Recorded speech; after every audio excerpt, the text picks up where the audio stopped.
Hello, we're back. We're back again. It's been about 2 weeks since I did a tier list, but I've been a busy boy. I mean, I had 6 days off quite recently, and I remember thinking before these 6 days off, I'm gonna get so many tier lists done. I'm gonna do so much of this stuff, and then I didn't. I just lay on the sofa with my finger firmly stuffed up my arse for 6 days. Didn't do a damn thing. Maybe that's what I needed. Maybe I was pushing myself too hard. I was doing a lot of work, and I was doing a lot of work outside of work when I was coming back home. So maybe those 6 days are worth it. But yeah, it's been a week since I got back into work, and I don't know. I'm just about ready now. I think I'm ready to do some more tier lists again. I've been feeling the itch. And I don't know. I just want to talk a bit of shit for a while. I mean, I went to the shop. I start all my videos with I went to the shop monologue, but I did go to the shop, believe it or not.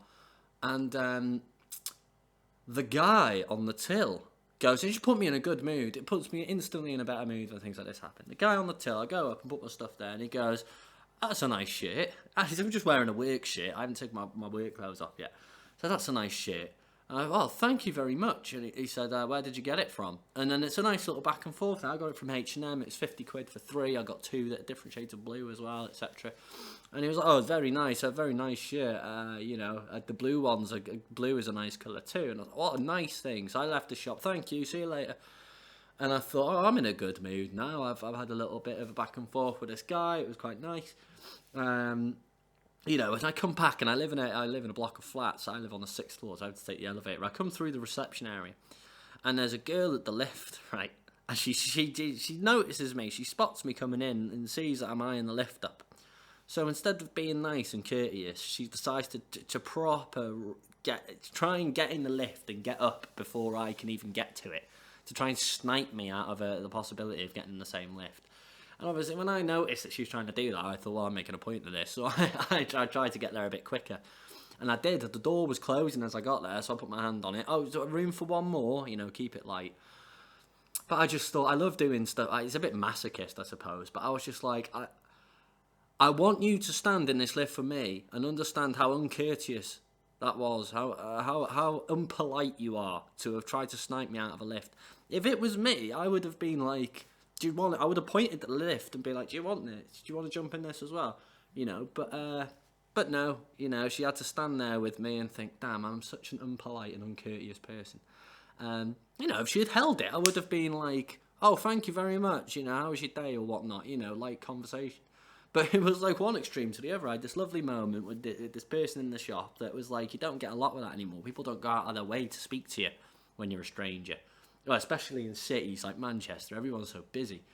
I had that lovely moment then, and I come back and I have this girl trying to do me out of getting the lift upstairs, and then it just inspired me. It inspired me to want to do a tier list because I thought I need to get this off my chest, and that's the end of the tier list. Thanks for tuning in. Nah, I'm joking. We're actually gonna do the tier list. So I'm going to start putting the breaks in videos now. Not breaks, not like advert breaks.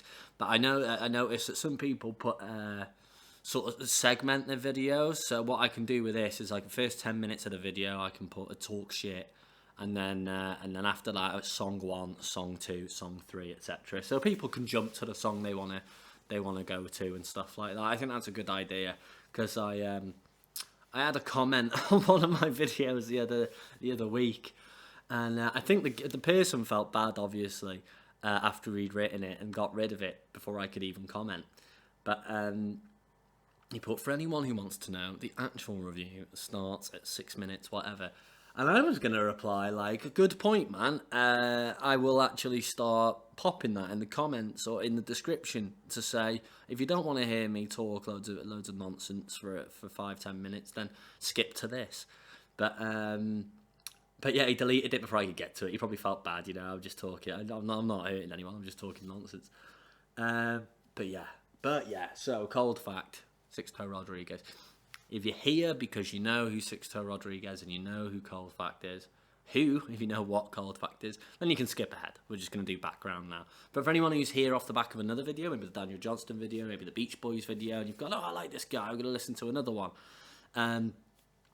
Sixto Rodriguez was a musician in the late 60s, early 70s. Ignore this. I had Fireplace on YouTube to go to sleep last night. Proper weird. Wait, here it is. Coming from Reality. That's the other album. Cold Fact, 1970. So late 60s, released this album in the late 70s. Yeah. From the early 70s, well, late 1970, he released the album. But he's from the early 70s, and he made this amazing, quite frankly, amazing album. And it didn't get any traction in the USA. Didn't make any movements. He did another one or 2 years later. Didn't really make any movements either. And he just kind of gave up on it. And I was like, oh, right, okay, well, I guess music's not my thing. I'll just be a painter and decorator. And, yeah, but unbeknownst to him, his album had made it to various places around the world and was becoming quite popular. In particular, it was a massive thing in South Africa during apartheid in the 70s, which I don't know a lot about, so I won't harp on about it because I'll probably get some facts wrong, some cold facts wrong. But I'll probably learn a bit about it. We'll learn together. About apartheid in this video. But yeah, the album made it to South Africa and became sort of part of this big civilian rebellion against the government, and to the point where they were scratching songs off the record and stuff like that, so civilians couldn't listen to it. There was loads of crazy stuff happening, but a lot later in sort of the early noughties, these two South African guys decided to go and try and find Sixto Rodriguez, because the album had been such a big part of their youth and a big part of the apartheid movement. And they went and found him, and when they found him in it was either San Francisco or Detroit. I can't seem to pinpoint where this was recorded or where he lived. It's one of the two. And they found him, and he was just like a 70-year-old painter and decorator, and he was like, "Yeah, man, I didn't even realize anyone listened to those albums." Yeah, really cool. And he ended up going there and touring and stuff. He was a bit past it by then. I think those first few tours he did were quite good, and then he is like 80, 85 now. He can't really do it, but at least he got to give it a go. But yeah, the album's really good. And the documentary's really good. If you want to watch the documentary, it's Searching for Sugar Man, should I say, on Netflix. However, it probably isn't on Netflix anymore, because Netflix are going through a bit of a dodgy period, aren't they? A little bit of woke nonsense, deleting loads of good stuff, not putting a lot of good content out anymore, and now raising the prices and adding advertisements and stuff like that. So it's probably not on there anymore. It's probably just on YouTube. I bet you could find it on YouTube. Let me see if Search for Sugar Man's on YouTube. I'll link it in the description if it's on YouTube.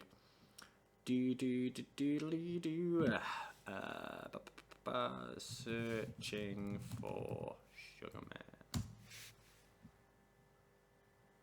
Man. Yeah. Oh, that's 2 minutes long. That's not it. Oh, you could buy or rent from YouTube if you did really want to. And see a reason why to do that, but we'll get started anyway. Sugar Man, you're the answer that makes my questions disappear. Isn't that such a good line? Oh, my heart, and I'm weary of these something games I hear. Silver magic ships you carry. Yeah, it's really cool. So it's just a song about his dealer, isn't it? I imagine. Sugar Man, won't you hurry, because I'm tired of these scenes. For a blue coin, won't you bring back all those colours to my dreams? Now, blue coin, isn't that that's some sort of like drug slang for ecstasy, I think, possibly. Silver magic ships you carry, jumpers, coke, sweet Mary Jane. I mean, that's pretty on the nose drug references there. But yeah, I think the idea is that he's like, out and about, and he's getting bored of his surroundings. He's addicted to drugs, and he just needs his fix. And it's really cool. What the interesting part is when it breaks down to the instrumental bit halfway through. So he does the two verses. Sugar Man, won't you hurry? And then it starts to fade away. It's really cool that the reverb comes in, but It's almost as if in the production that they took the reverb and made that louder and louder, and took the actual foundation, the song, and made it quieter and quieter. And then you get the foundation becoming the reverb of the original song. Now that sounds crazy. You need to go back on what I'm saying there and try and make that make more sense. So if anyone who's not into music production, I guess reverb is it makes whatever the sound is, in this case a song, whatever the sound is in this case a song, you add reverb to make it sound like it's in a bigger space. So for a choir singing, for instance, if that was done in a small room and you wanted it to sound like it was in a church, you'd add a big amount of reverb to it so that it would sound like it travels more around the room and reflects off the walls and stuff like that. What it sounds like they've done in the production of this is that they've taken the reverb and they've set it at a certain amount, so like small hall or something like that. And then when they've got to the instrumental part where it gets a bit weird and he's obviously tripping out or coming away from reality as he's taking these drugs, they start to crank that reverb up slowly. So it's no longer a small hall, it's a medium hall, then a big hall, then a cathedral. And it's just a really smart idea, really cool idea. And in the meantime, while that's happening, they're taking down the actual song, the foundation, where everything that's happening, such as the guitar and the brass and the vocals and stuff like that, and the drums, and they're then turning that down. So what you're getting is more of just the raw reverb and less of the actual song. And then obviously that transitions into the weird instrumental that does sound very trippy and very druggy, and it's cool. It's very cool. As I say, we've pretty much done the lyrics. I mean, it's just the same mostly all the way through. You've got the Silver Magic Ships line, Sugar Man. I love that. I think that's a great. You're the answer that makes my questions disappear. It's just a nice little bit of phrase and a bit of wordplay. And yeah, it's just a great song. I mean, like I say, I wrote my notes about 2 weeks ago. I can never read my own writing on the best of days, so I'm just trying to see what else I wanted to talk about. But it really is just mainly that I love about the song. It's just very on the nose drug references, but then it takes the idea of drugs and actually makes it an instrumental out of it. And this guy's fell away from reality into this very drug fueled thing, and then he comes out of it, doesn't he? Sugar Man met a false friend, and it's just like back to it again, you know. He's had this fix, he's hit the deck, he's gotten up, and he's gone back out to find some more. It's really cool. I like Sugar Man. A little bag of sugar there is the picture, and yeah, it slaps. It's the most recognisable. I think people go to this album for Sugar Man, don't they? But there are a lot of better songs on it as well. There are some good songs on this. Only good for conversation. Bow, bow, bow, bow, bow, bow, bow, bow. Forgive me, my Lord, for I have sinned. I'm going to put it in filler, and not because it's not good. Not because it's not good. I think it's a great song. However, it doesn't fit on this album. And I've had this conversation with one of my mates. I don't know, he just seems to think I'm off my head saying this, but there's so many nice songs on this that have a very similar vibe. This really heavy rock song doesn't fit on it for me. Swap it with a song from the second album. There's a song on the second album that could easily slot in this one's place. But, yeah, I don't know. Just not for me. Well, we'll get the... I like the song itself, but on this album it just doesn't work. Only good for a conversation. The lyrics. The lyrics. The lyrics. My pocket don't drive me fast, my mother treats me slow. My statue's got a concrete heart, but you're the coldest bitch I know. I mean, and I like that. I like when you use the phrasing of what you're doing with the lyrics to fit the actual, not even the theme of the song, but what you've got going on. But you're the coldest bitch I know, so help me. Bow, bow, bow. You know, that is cool. That is like super cool. But yeah, off the back of Sugar Man, which is a proper introspective kind of like drug song, and it's cool in its own way, but it's cool in like it's not heavy. It's like a relaxed cool, and you can kind of flow with it. This is just too punchy. And then I don't know what I've written here. Crucify Your Mind is after this. Crucifying Your Mind is very introspective, I guess is the word.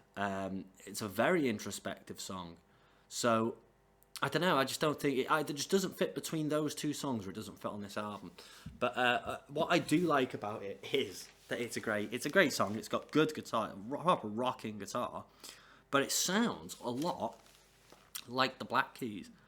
With the way that it's been produced, the way that he sings it, the heaviness on the guitar, just the general all-round sound, I think you could listen to this song and then put on the Black Keys and it wouldn't sound any different, really.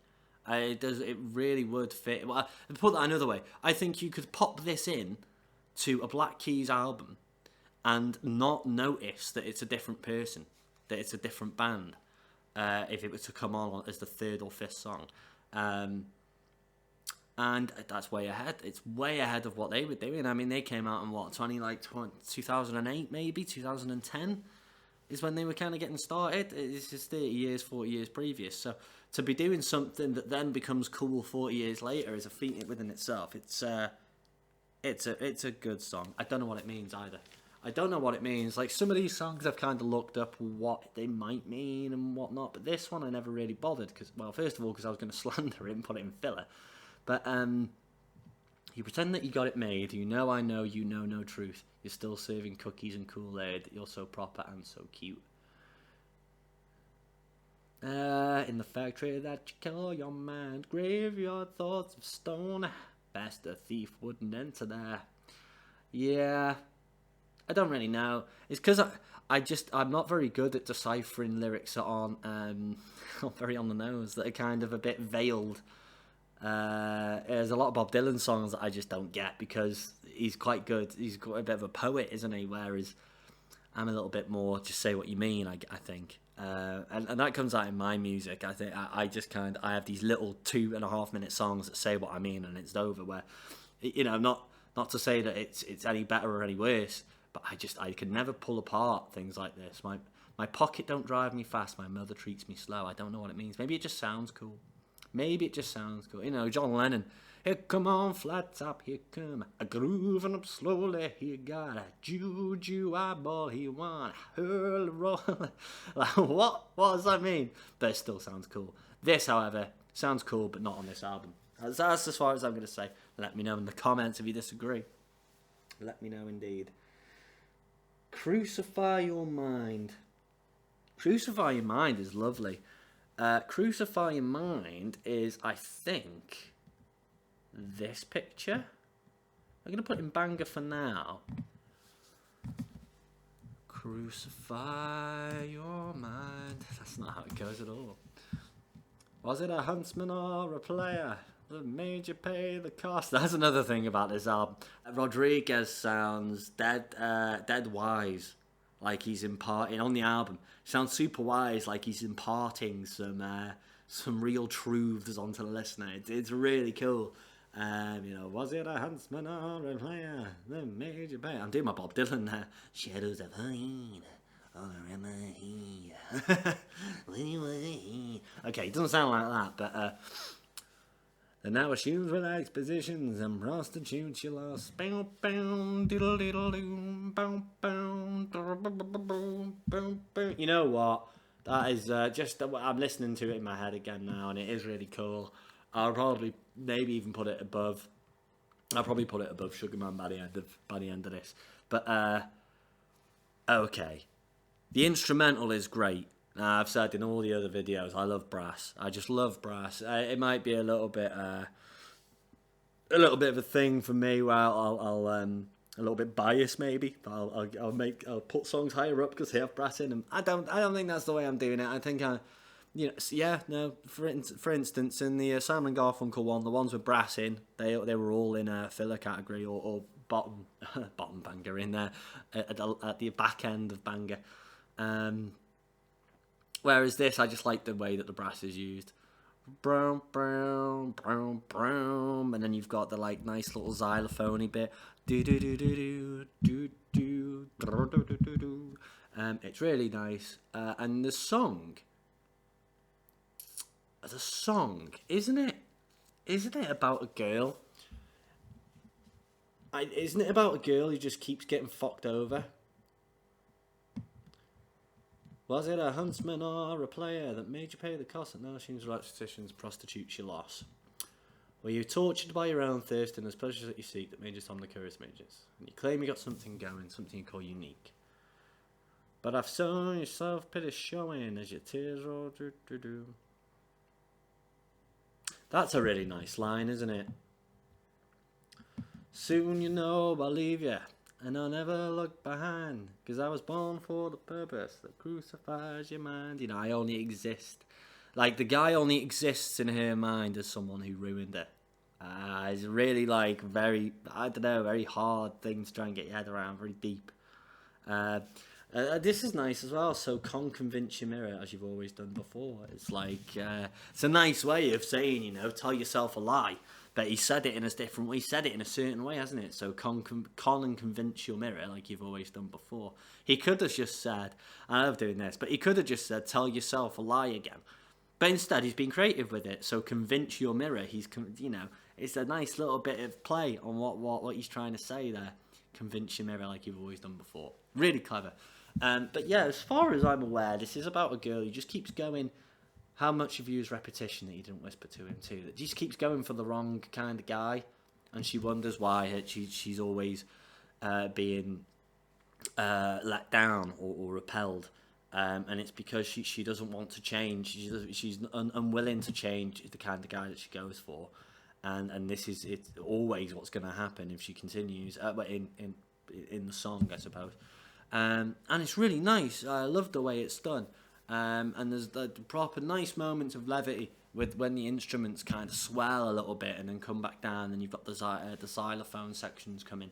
Man, I said on the last video that I was going to figure out a way to put songs into here so we can listen to it together, but I haven't even bothered to look at whether I can do that or not. But I'm going to put it above Sugar Man, I think. For me, it's one of the more poignant songs on the album. Definitely is one of the most poignant songs on the album. Convince your mirror like you've always done before. Proper nice line, that. Proper nice. Xylophone. I've put glockenspiel in my notes. Probably glockenspiel, to be fair. Probably glockenspiel. Glockenspiel. Okay. Establishment Blues. That was the one I was going to try and play. It's super loud, though. The thing is, I'll give it a go. Why not? But, doodle into establishment's blues. I'm going to move the table a little bit further away in a moment, but it's quite a punchy song, and I'm not really a punchy guy. I'm quite a soft singer, you see, quite a soft and delicate singer. But yeah, I'll give it a go. I'll try and add some attitude to this song. I'll try and do a song with attitude. I'll turn this down, move the table away.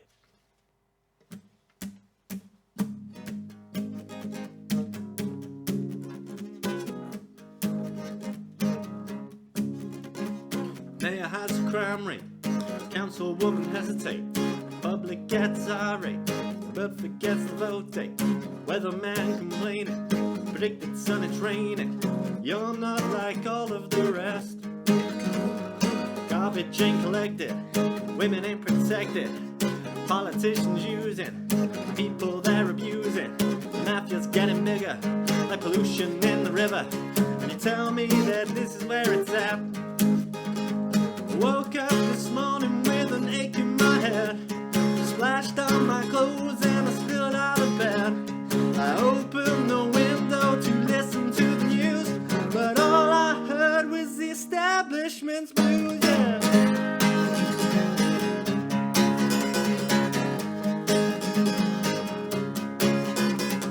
Gun sales soaring, housewives find life boring, divorce the only answer. Smoking causes cancer, system's gonna fall soon to an angry young June, and that's a concrete cold fact. Adultery plays the kitchen, a bigger cops than fiction. little man gets shafted, sons of money drafted, living by a timepiece. New war in the Far East, can you pass the Rorschach test? To hassle with some educated guess. Well, frankly, I couldn't care less.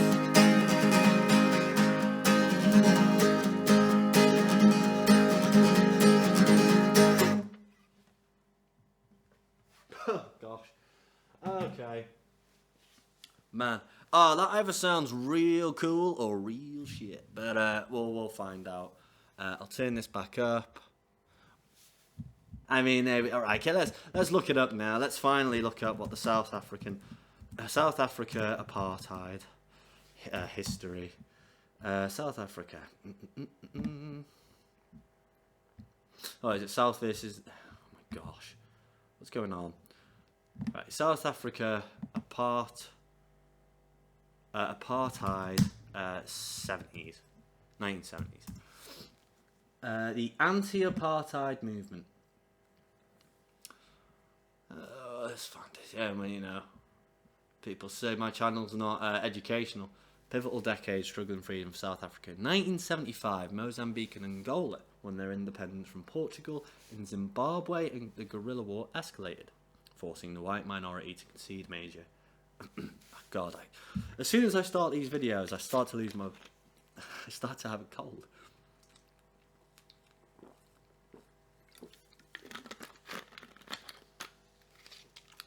So, the 1970s were a pivotal. The 1970s were a pivotal. The 1970s were a pivotal decade. The 1970s were a pivotal decade in the struggle for freedom in Southern Africa. In 1975, Mozambique and Angola won their independence from Portugal. In Zimbabwe, the guerrilla war escalated, forcing the white minority to concede majority rule. In South Africa, the Soweto student uprising in 1976 and growth of independent trade unions signalled a new wave of resistance. Arms embargo, disinvestment, repression. Wow. Okay. This is all pretty heavy, isn't it, really? In 1973, British companies hit the headlines because of the poverty wages they paid their black South African workers. The AAM argued against the code of conduct. But God, racial issues still. Only 30 years ago. 70s or 50 years ago now, but it doesn't feel that long ago. But yeah, still. Such racial issues, homosexuality issues and stuff like that in not so distant past. It's crazy. It is crazy when you think about that sometimes. It was only 60 years ago that we'd come out of World War II. The fact that, well, I say this now like there were brutal wars going on, but, Russia, Ukraine, I'm not even going to get into it, but you've got Russia doing what they're doing to Ukraine at the moment, which is almost just, old hat to be behaving in such a way, but I don't know. Move on. But this is a great song, isn't it? Establishment Blues. This is one of the ones that actually wasn't written by Rodriguez, as far as I'm aware.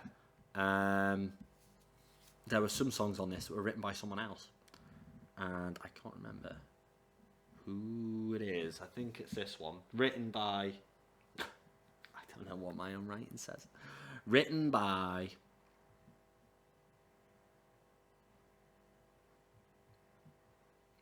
Oh, here it is. There were no musicians credited on the original album, but Rodriguez and Mike Theodore have filled the gaps. 5.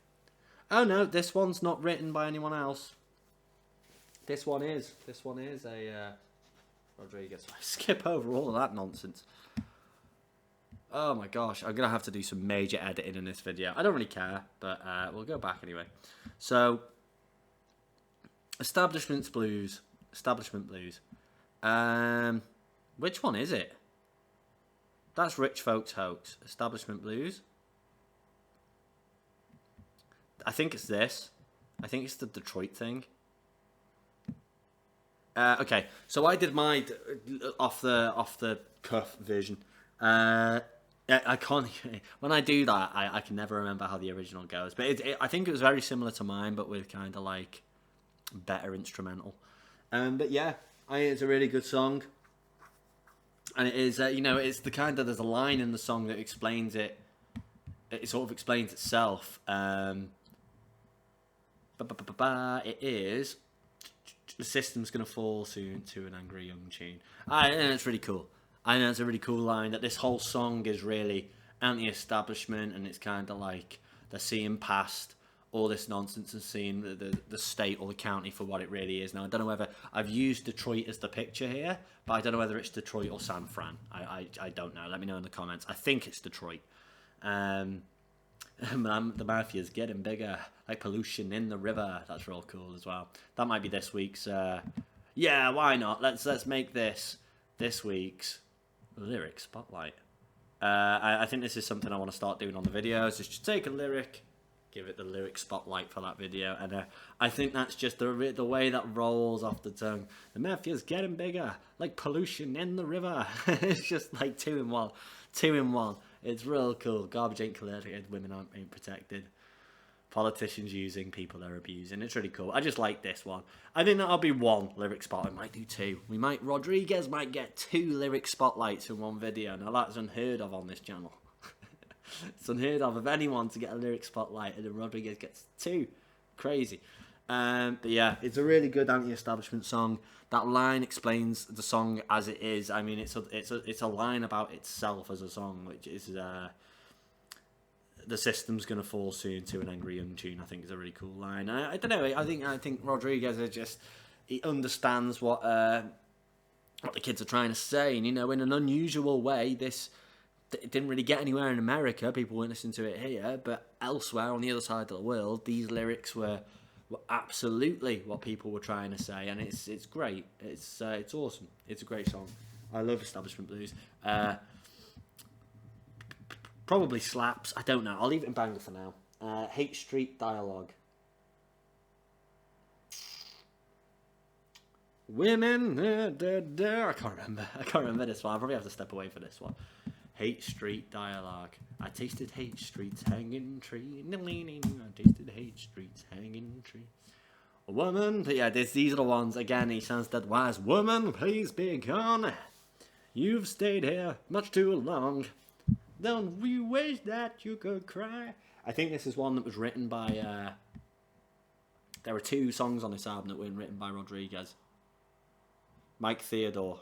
Oh yeah, I looked these up. I could only find Dennis Coffrey. He's the only person I could find, and he did a lot of albums of his own. So I might listen to Dennis Coffrey, but Mike Theodore and Gary Harvey, no idea who they are. Couldn't find them anywhere.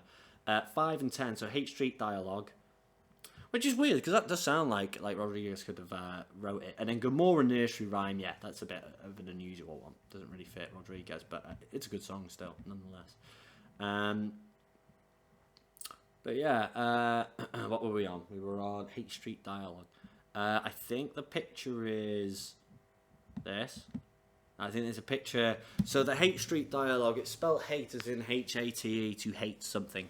But the actual song is about the Haight or Haight and Asher district in San Francisco. And it's just got a couple of lines in it. This is what I read on Google.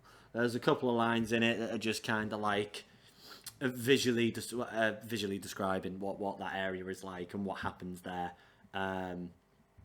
See me seeing his child woman on the skids. The dust will choke you blind, the lust will choke your mind. That's cool as well. I've already given away my lyric spotlight as well. But the dust will choke you blind, the lust will choke your mind. That's real cool. I love that. I've tasted hate streets hanging tree. Diddle-dee-doo-doo. Pig and hose have set me free. It's supposed to be some sort of line about cops, I think, that the cops in the area. But yeah, I don't have a whole lot to say about it. I just think the song has a really cool vibe to it. And you've got, excuse me, burping, unbelievable. I'm so sorry. But you've got kind of like the bongos. There's no bongos on the rest of the album, but you've got these like proper low bongos coming in that kind of underpin the song. Like, boom, remarkable, and it's real cool. I just love stuff like that, where you take an instrument that doesn't really belong in a song like that, and then you just whack it in and it fits perfectly.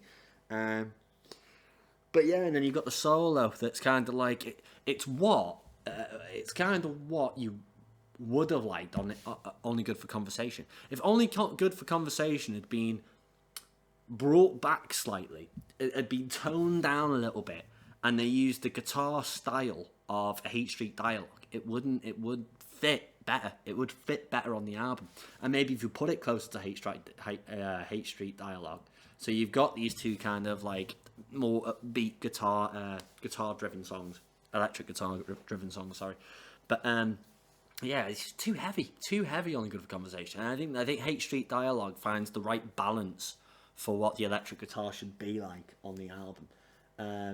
But yeah, Hate Street Dialogue's cool. The buzzy guitar, and again, it's I do this on some videos, and it might come across as pedantic, but I don't care. I mean, some people might listen to this and enjoy sort of the insider songwriter tips or whatever I'm giving. And not tips, I'm not trying to teach you anything, but I've been a songwriter for years, and it used to be a craft that I was really into. So when I see things like, for instance, the guitar solo comes in at maybe 1 minute 20, and then it tapers off and it goes back into him singing the verse. He does 1-2 lines of the verse, and then that guitar, same again, starts to creep in over the verse.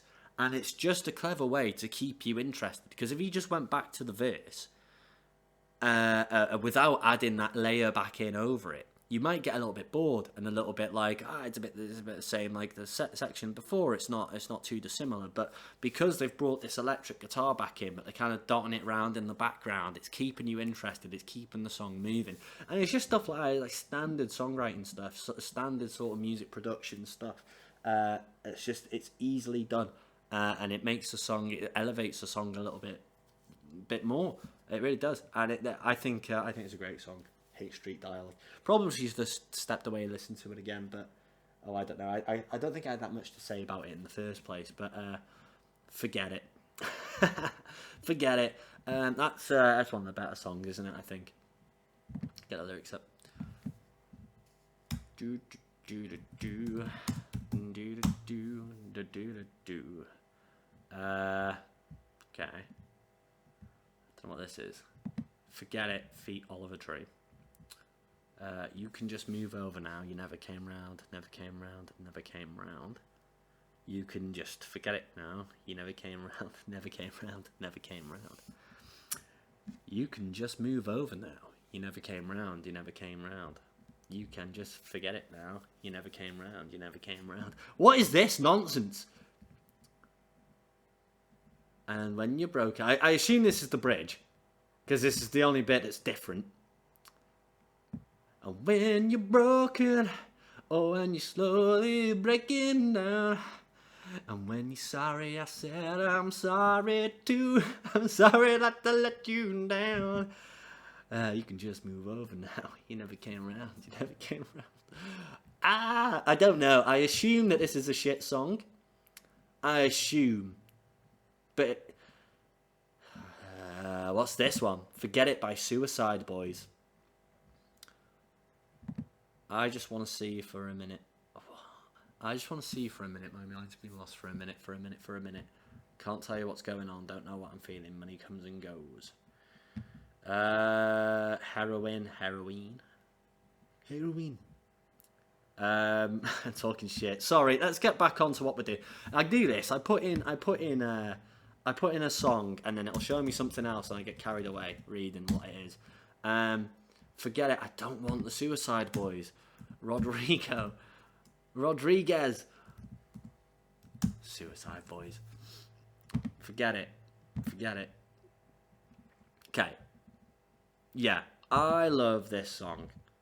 I like that the opening line is, thanks for your time. Then you can thank me for mine.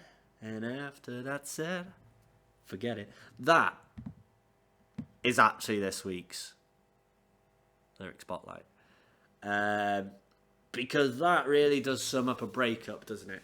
It really does. It's kind of like, when you break up with someone, that's it, really. generally you're not going to end up seeing them again because it'll either bring back too many bad experiences or you'll end up back together. And if you both know that it's not going to work, then you can't just waste each other's time. But I love that this is kind of like the sad breakup song that's like, thanks for your time, you can vote me for mine. After that's said, forget it. And we'll never see each other again. And that's like a really good line. Don't say anymore, just walk out the door. You'll get along fine, you'll see. Man, it's only a short song, isn't it?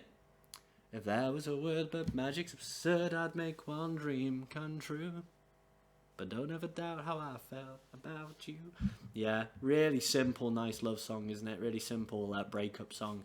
I think it's one of the better songs on the album. I can't keep knocking Sugar Man down. I like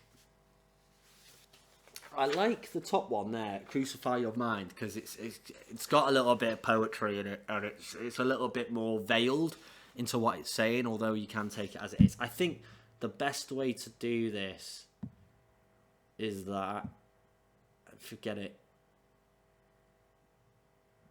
I think Forget It's really good. And I don't think that's actually the picture for Forget It either. I think that's I Wonder, this is Forget It. I could have chose a better picture. I put these together in 10 minutes flat, quite honestly. I think that's the way to do this so far. Forget It's such a nice song. I'm trying to remember what the instrumental was like in it.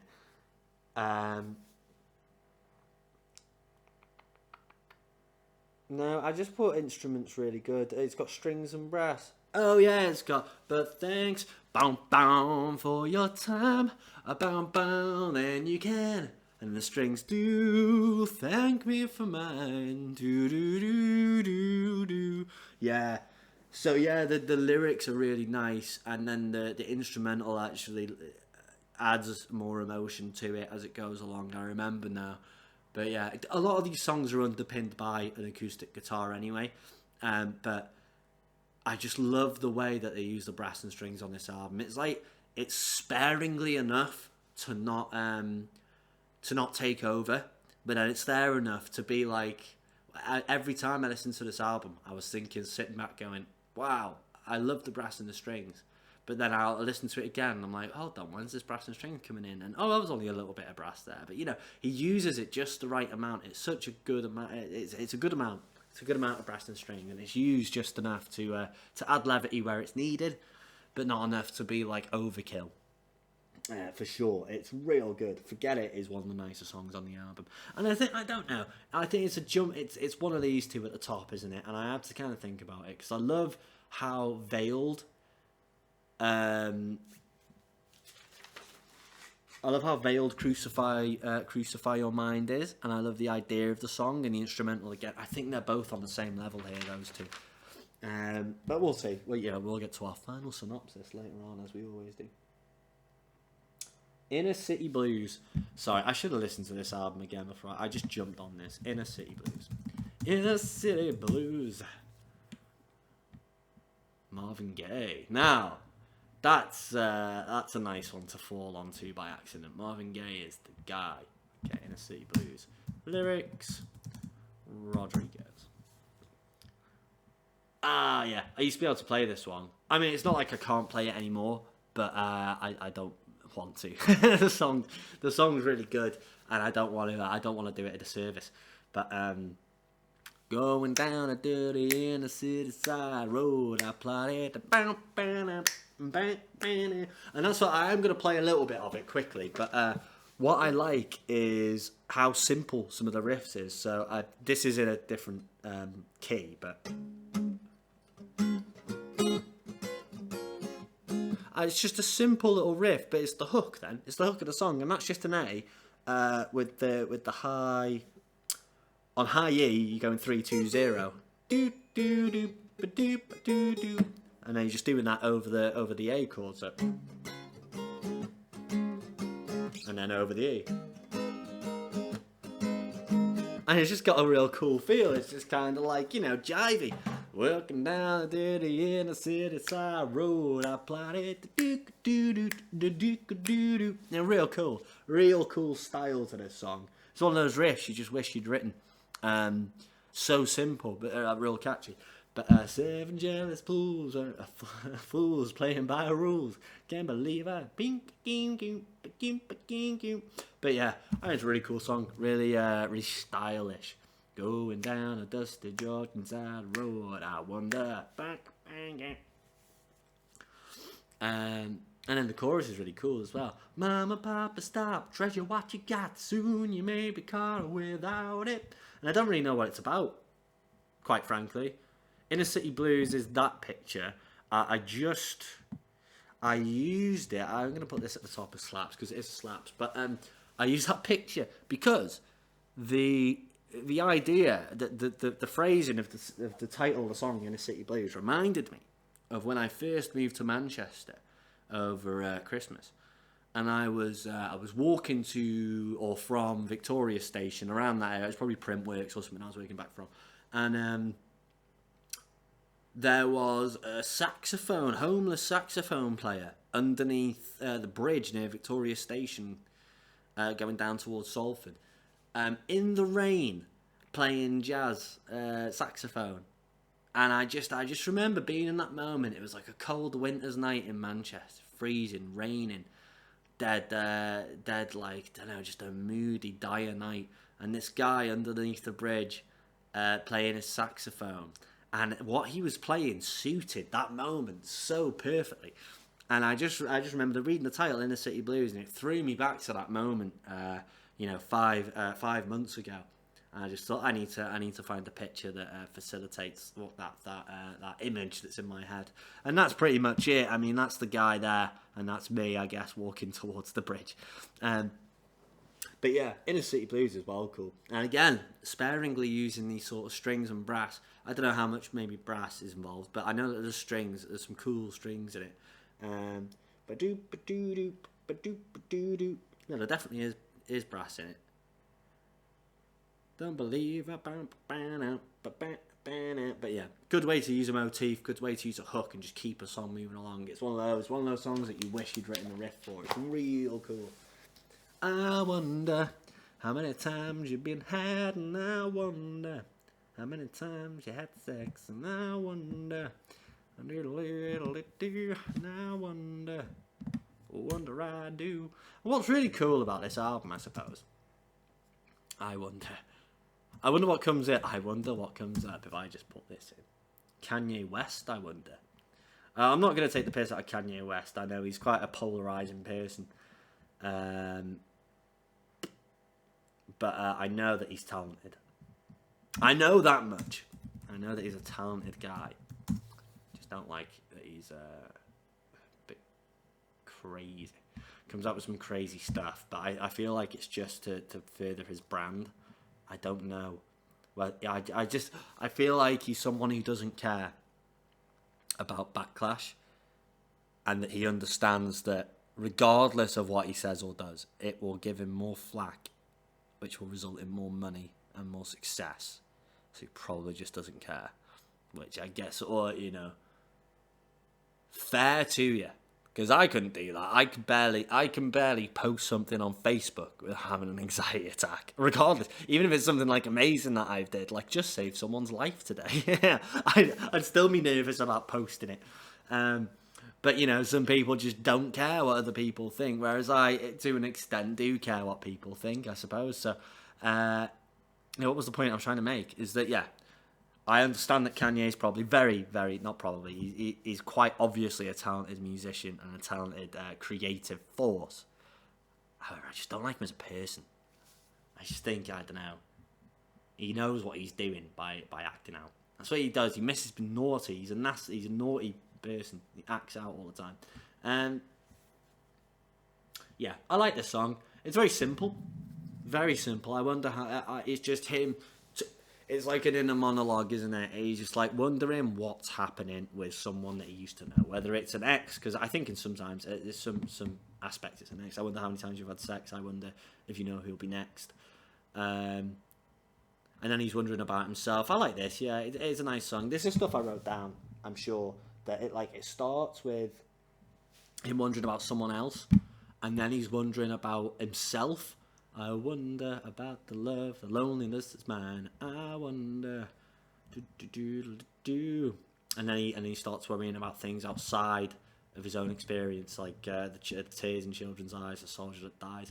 And it's just, you know, it's just him wondering about things, and it's kind of an exploration into how you can daydream, I suppose, and wonder about different things and get caught up in your own cycles of imagination and thought processes and stuff. I think it's an interesting song.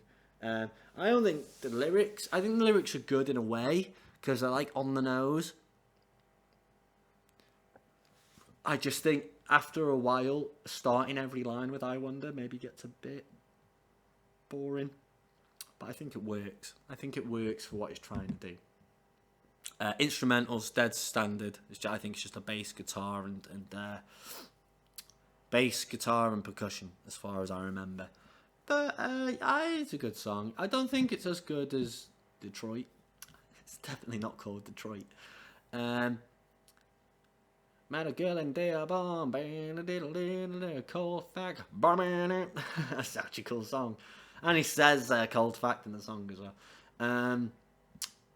But yeah, that's all I really have to say about that. I've talked a lot of shit about some of the first few songs. I kind of want to speed up now and get this under an hour as best I can. But yeah, it's nice. I like it. It's good enough, isn't it? And it's not filler. Certainly not filler. And what are we on now? Like Janis. Picture of Janis, I think. Joplin? I can't remember Like Janis. Nice guitar riff. That's all I've written. That's all I've written. Like Janis. Not chords. Riff. Not riff. Lyrics. Do. And you measure for your wealth. Oh, and you measure for wealth by the things you can hold. And you measure for love by sweet things you're told. And you live in the past of a dream that you're in. And your selfishness is your cardinal sin. It's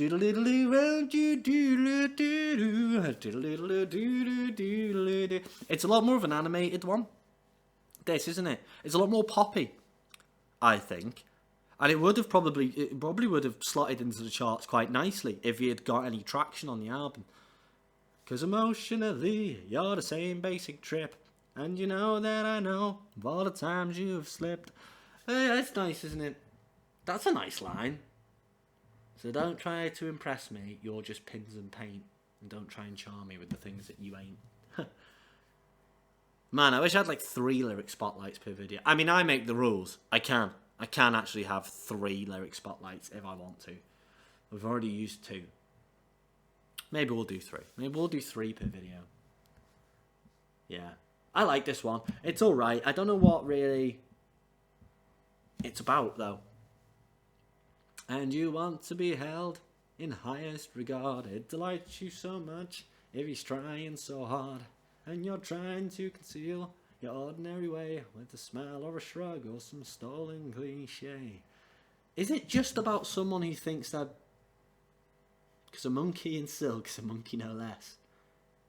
With your manner of dress. Measure, reflect on what I said. And when you see, you measure. It's about someone... this is all I'm gonna assume. Is it about someone who thinks they're like more woke than they are? Because I think every generation has had woke people, haven't they? I mean, our woke people now are maybe a bit more intolerable. But I think this is just about someone who's woke, and that they're speaking to Rodriguez, who's probably the most woke person of the 70s. He really knows what he's saying. And he's kind of not, he's kind of disengaged with them, disenchanted by them, because he thinks they think they're teaching him a lesson and saying, you know, this is how the world is, this is what the fact that, you know, the cold facts of the situation are, Rodriguez. And he's just there going, you don't even know me, man, you don't even know what I know. You know, this guy ran for mayor, and he seems to have an idea of what's really going on, and he's got someone coming to him, trying to tell him how to live. Yeah, I've had that before. I'm not saying that I'm like Rodriguez, like I'm some like cup second Rodriguez, and I've got like a clear idea of the world. But I've been at the bar. I went out in Manchester a few months ago with a friend from work. And I had this woman talking to me, telling me that I should have a kid for some reason. She told me that she had kids. It was her and her husband or her partner or whatever. I was talking to them, and they were saying, "Oh, we've got a night off from the kids or whatever." And I was like, "Oh, that's fucking good news, isn't it?" They were like, "Have you got kids?" I was like, "No, I don't really want kids, quite frankly, at the moment, or maybe not at all." And she started to lecture me on why I should have kids and why I'd be so like lonely and I would have no direction in life if I don't have kids. And I was like, although you think you're teaching me some sort of life lesson and imparting some wisdom on me, I just think that you're being a bit of a dick. It's not your place to tell me if I want kids or not. I can turn around to you and say you should get a better job or something like that because the job you do now will not enrich your life. You don't say stuff like that to people. So yeah, I think that's what the song's about, and I think not exactly that thing that I just told you, but about someone coming to him and trying to lecture him on something, and he's just kind of like, go away now. Yeah. Oh, we're gonna fly through some of these other ones. Gommorah. Is it Gommorah next? I think I've missed a song out here. Like Janis is the picture of. It's a nice song. I think it would have suited. A different album, maybe. It fits what's going on, and I like the balance on this album because you've got these anti-establishment songs, rebellious songs against people in charge and stuff like that, and against the environment and politics. And then you've got these proper introverted love songs, but then you've also got these just narrative pieces about people and situations. I think there's a good balance to the whole album lyrically. I don't know. This is probably a banger. I'll probably have to listen to it again. I'm going to put it in filler for now. I'm going to put it there for now. Final synopsis coming up. Gommorah, a nursery rhyme, is interesting. I think I'll put it in banger. Am I too nice? I'm not putting anything in trash, you see. I'm going to move this down to trash. No, because filler means that it's just there to fill out the album. It doesn't belong on the album now. That's what I'm going to do with that song. I don't think it's a shit song. I just think in regards to the album, it doesn't fit. And I think it makes sense now. And I think I'm going to do that as well. I'm going to be a little harsher. I'm going to be a little harsher than usual. Because I need to be. Because otherwise, everything just ends up in slaps. I'm too nice about my reviews. Okay.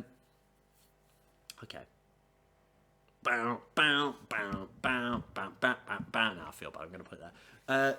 Gommorah, nursery rhyme. That's another anti-establishment, isn't it? Gommorah is a nursery rhyme. Doodle-doo-doo, doo-doo-doo. I like the idea. I love stuff like that when people bring children in to sing. There's a lovely cover of Life in Vain. No, it's not even a cover. Daniel Johnston performs Life in Vain live with a band called... I need to find out what it is. Life in Vain live with Daniel Johnston. The Swell Season and Glenn Hansard. That is one of the most beautiful videos I've ever seen. Certainly go and watch it. Literally, I think it made me cry the first time I watched it, and I'm not even embarrassed to say that. It's lovely. Just seeing Daniel Johnston looking so frail and then singing this lovely song in the way that he does, and then the instrumental is just beautiful. And then the children come on and they sing as well. And I think it's amazing. It's such an amazing cover. But I'm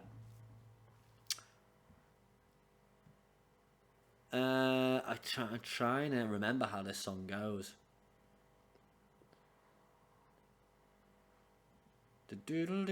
That's Hate Street Dialogue I'm singing here.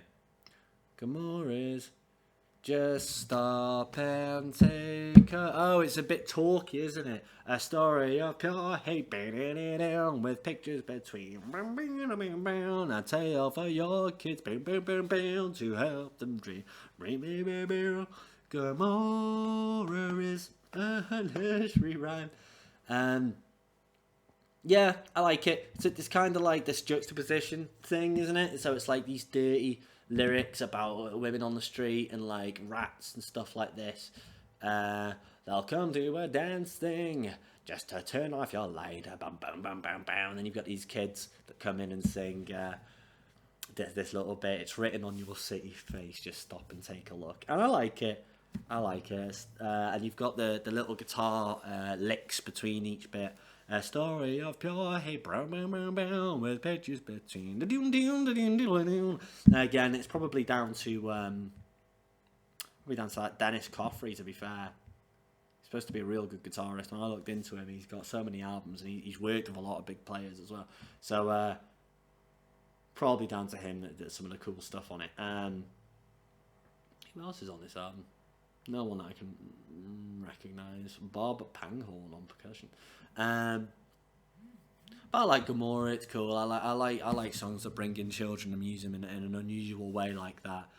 It's like I said, with the Daniel Johnston one is very interesting. You've got some by the Rolling Stones, and they get that children's choir in. You can't always get what you want, but if you try sometimes, and then it starts. It's really cool, really clever idea. I like it. I don't think it's a banger. I think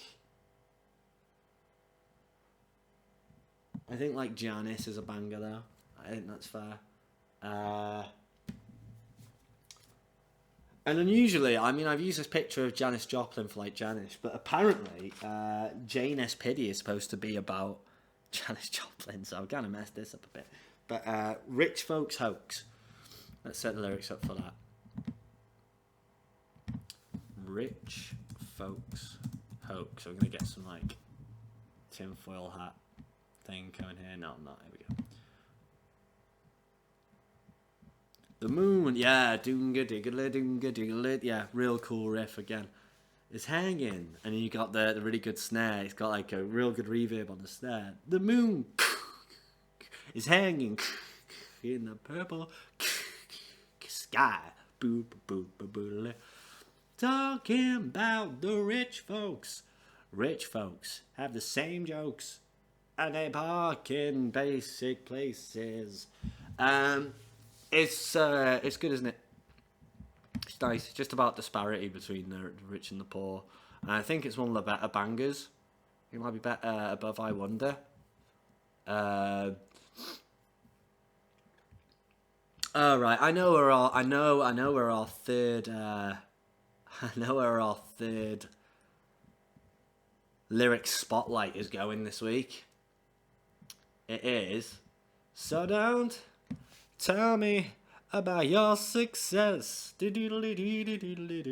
your recipes for my happiness. That's it. That's the lyric. That's the third lyric spotlight of the video. 3 lyric spotlights in one video.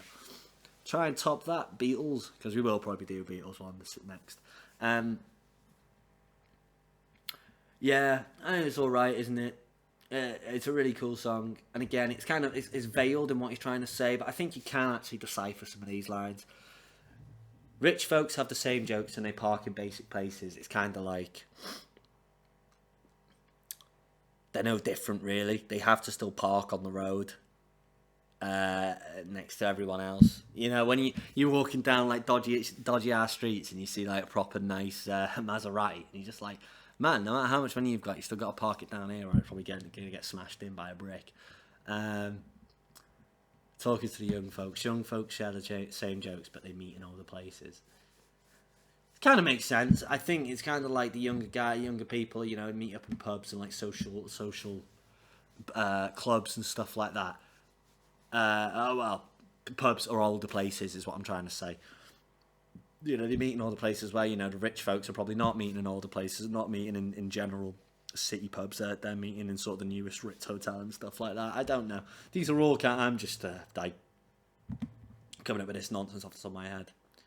Such a good line, that. Don't tell me about your success nor your recipes for my happiness. Coffin dust is the fate of everyone. That's good. The sun is shining as it's always done. Coffin dust is the fate of everyone. Yeah, it's just a nice. I was gonna say a nice little song. Talking about the rich folks, the poor create the rich hoax, and only late breastfed fools believe it. Wow, I don't know. I don't know. Poor create the rich hoax. Yeah, just interesting. It makes you think, and that's what I mean. I'm just taking bits of the lyrics here and just thinking about what they mean. I probably don't know, but I know there's a good thing about a song. It makes you think, and it makes you think, and it's about disparity, and it's smart, and so it's in banger. And then we're on to the last one. Which is Janis Piddy, which, as far as I remember, it's one of my favourite songs on the album. It's a very regretful song. I'm going to put it here. Let's get the lyrics up. The picture, sorry. So I did put these pictures together so quickly, you know, just electric guitar, heavy electric guitar, children singing. This is just a bit of San Francisco. But yeah, this is, I think the song itself is about regret, isn't it? It's about feeling anxious and regretful of some of the decisions you've made and some things that have happened. And I just thought, what's a way to even put regret as a picture? And this came into mind. I just thought, what's that statue of the guy with his head in his hand? It's Cain. It's Cain after he killed Abel. From the Book of Genesis, as far is that right? That'd be hilarious if that's actually. I think that is right. Cain kills Abel.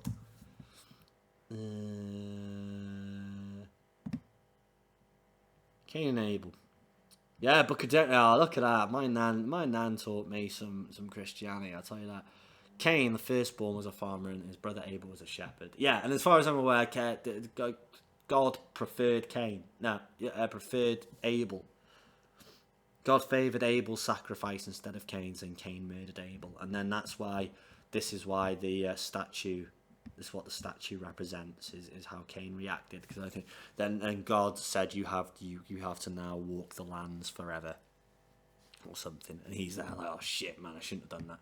And that's not what the song's about, but it's just about general regret.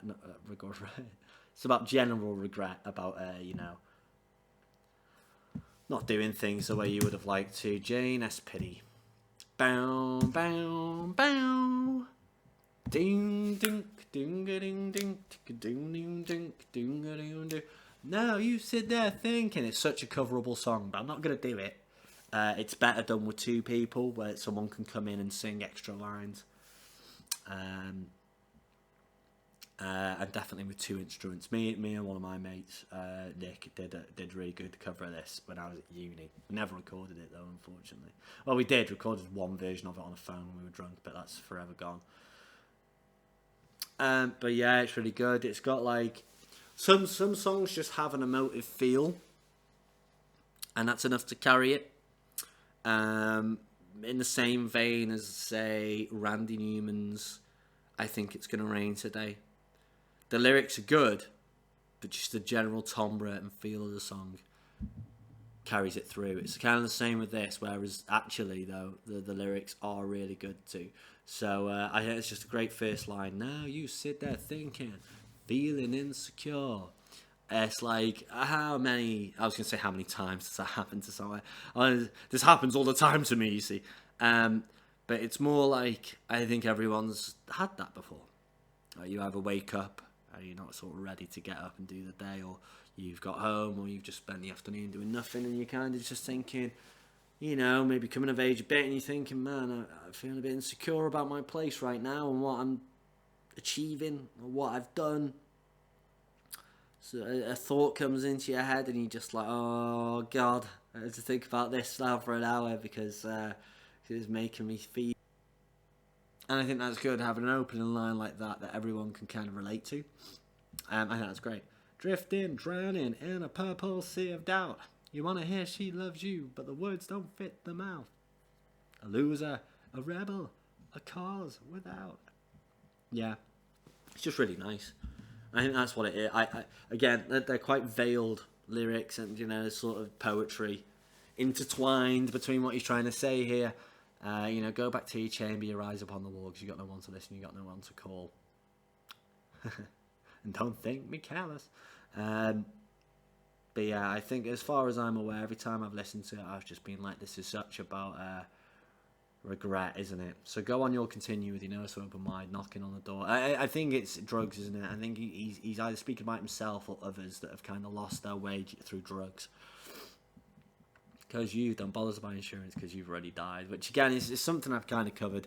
Maybe it's a bit morbid, a bit overkill here, but I've covered that. Sometimes I think if you take too many drugs, you kind of start to lose yourself a bit. I certainly tried to not do as much nonsense when I was younger. Not to say that I'm like, you know, a little stickler or anything, but I think I know when enough is enough. As when you got to try bag it, man. You got to try and pull back when you know that you're starting to wreck your head. But we've been through this. Go watch the Beach Boys video. I talk at length about the sort of drug issues with old friends and stuff like that, and what it can do to people, you know. But yeah, I know that's what it's all about. I never got this last line. Acid heads, unmade beds, and you would ward world queers. I know you're lonely. I know you're lonely. I don't know. That's probably like a San Fran or a Detroit thing that I'll never understand. Let's put that in. Would ward world queers. Would ward world queers. It's always a group. Cold reheated facts. That's my album.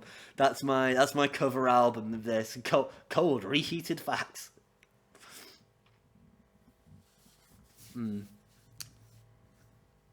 Oh, this is someone else's review. No, I don't read other people's reviews on my channel.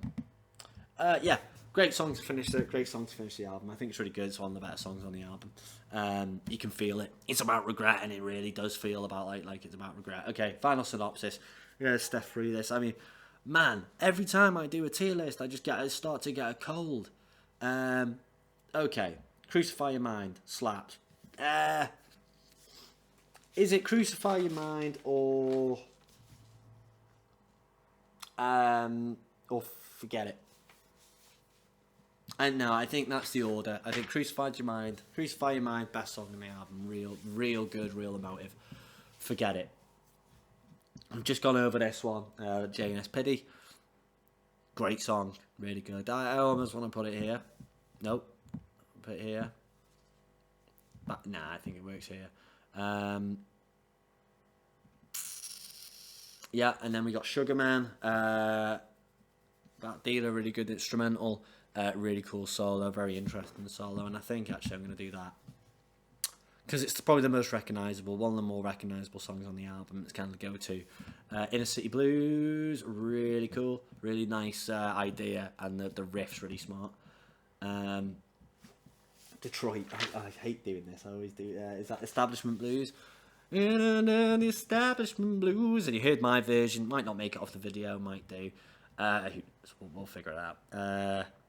Freedom from taxation. I did shorten it quite a bit. I didn't want it to drag on because reasons. It's just why drag it on? You know, when I can whack it out in a minute and a half. I think it's better that way. I prefer to just say what the song's trying to say, rather than do 3 rounds of the verse when 2 is more than enough. So we've got the Disparity song, Rich Folks Hoax. I think it's really cool. I think there's some interesting lines in that. I Wonder. You know what? I Wonder needs to be at the top of Banger because it is probably the most. It's got a proper recognisable bass line, doesn't it? And I did fail to mention that earlier. Boom, bada bada bada boom, bada bada bada bada boom, bada bada bada bada. I wonder. Yeah. And I think actually I'm going to swap that to there and that to there for that reason, because that is actually one of the most recognisable songs on the album. Great. Disparity song, Rich Folks Hoax. Hate Street Dialogue. I tasted hate streets, hanging tree, deleted it. Real cool. Real good song. Like Janis is really nice. That's the one. So it's like, I can't even remember. How Like Janis went, but I remember it is a nice. Let's find out how Like Janis went again. And you measure. Oh yeah. No, it is quite a nice song actually. I'm gonna put it above Hate Street. And you measured for wealth, bad things that you hold. It's all right, innit? It's I think it was kind of like the one that could have broke out. It's a bit more charty, but it didn't really do anything. It's a shame. Rich Folks Hoax. Gommorah Nursery Rhyme. I put it in filler just so there's less stuff in banger, but I don't know. It's not a banger. I'm not like stamping my feet when I listen to it and like getting involved. I just kind of like it keeps it moving along, and that's what a filler does. And you know what? I am actually going to put this in trash because when this song comes on, although I like it on its own, if it comes on when I'm listening to other stuff, I'm like, yeah, man, this is real cool. But if I listen to it when I'm trying to listen to this album in full, I just skip over it because for me it doesn't fit the album. It doesn't feel right. So I am going to put it in trash for that reason. Only Good for Conversation is so good, and I honestly implore you to go and listen to a Black Keys album on Spotify and just whack this song in the playlist somewhere along the way, and then it'll be so seamless, I imagine. That is my tier list. Tell me what you think. Not my best work. I was really up for it when I got home, and I suddenly just got more and more sick and ill as the video went on, but what can you do? We'll do another one soon. I mean, my friend is moving into the house tomorrow. Now, so I won't have the house to myself anymore. Really, so I won't have the freedom to just come back and take over the living room and go mental and make these videos. But we'll try our best. I mean, I don't think he'll think I'm a weirdo for doing this. I think he knows it's a creative thing. It's just a bit of fun. Why not? And, he can get involved and stuff, I suppose, if he wants to. Maybe you'll get a special guest on the programme next time. Who knows? He'll want to do some crazy gangster rap stuff, but I don't know a damn thing about gangster rap. But maybe that'll make it interesting. Yeah. Like and subscribe. I enjoy doing these. And it'd be nice to have people watching them and being sort of involved and leaving comments and wanting to chat about what I'm talking about here. It makes it more. As I said at the start of the video, I like correspondence and I like getting on with people and making friends. So we'll see. Like and subscribe. Get involved. Thanks for coming and watching the Cold Fact one. Yeah. Take care. I'll see you next time.